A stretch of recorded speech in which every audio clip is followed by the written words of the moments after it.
Muandiki Munene Muveani wa Uiiti na Uima wa Mwenenthi PS Mary Muthoni Niwaelelsya Kana Nthi ya Kenya Niyikiite Mawalanio me Mwanya Kusyiia Uwau we Muisyo wa Ebola Kulika Kenya ulominite kuwetelwa Nthi ya DRC na Uganda kwa kuikithia usesei we Mwanya isioni cia Kulika ba Kenya usesei kiwanzani cha ndege cha Jomo Kenyatta International Airport kila nicho kisio kinene cha kuvika ba Kenya kiwetwa ta chailangi we usesei walandeni wa mbingilo thandatu cia kiwanza kitwe usesei we Mwanya mbingilo ye 16 itiwa aeni alama umite Nthi lasi Muisyoni wa Ebola. Charles Kitavie na mauvo kumana na wa Ebola na ula wende na ikathi ya muno Nthi ya DRC na Uganda Nthi ya Kenya niende na kuikithia nzia cionthe cia kwisovania na usu na vala kiwanza kia ndege kia Jomo Kenyatta vena ithimi cia kuikithia usundu na likava Kenya.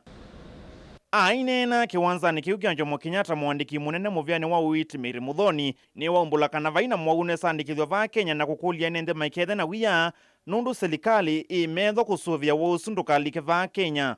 I want to assure Kenyans that we do not have any confirmed case in Kenya. And I want to array any fears. Please let us remain calm. We are in control and the country is under control.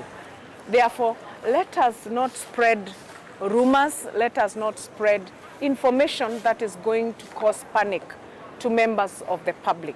Please, I want to seek the members of public that they should only listen to information that is coming from the source, and that is the Ministry of Health.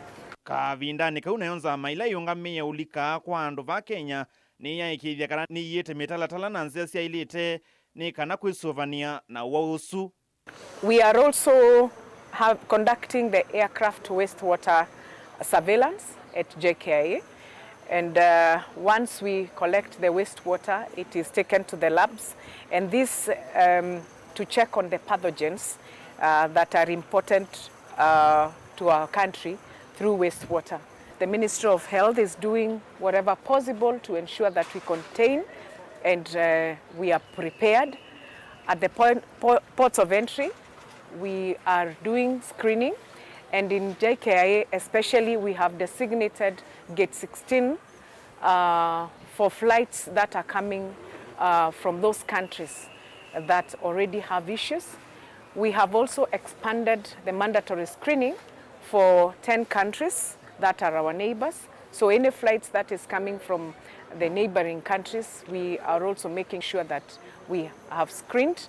Na mwathukumi kiwanzani kia ndege kia Jomo Kenyatta ni makwata mawasomo mawana nyuma wa usu ku Silikali ilumililia ngwatanio ya vamwe na thukumi mandeke ni kana kuikithia kwina wiki kuwa Uima wa mwi wa Mwenenthi wa Kenya. Ensure that you avoid unnecessary travels to those countries that are already having cases. You can just wait for some period of time to ensure that these issues go down. We are also conducting the aircraft wastewater surveillance at JKIA, and once we collect the wastewater, it is taken to the labs, and this to check on the pathogens that are important to our country. Di livoti ya vilingi wa movo Mutongo TV nye nita wa Charles Kitavie.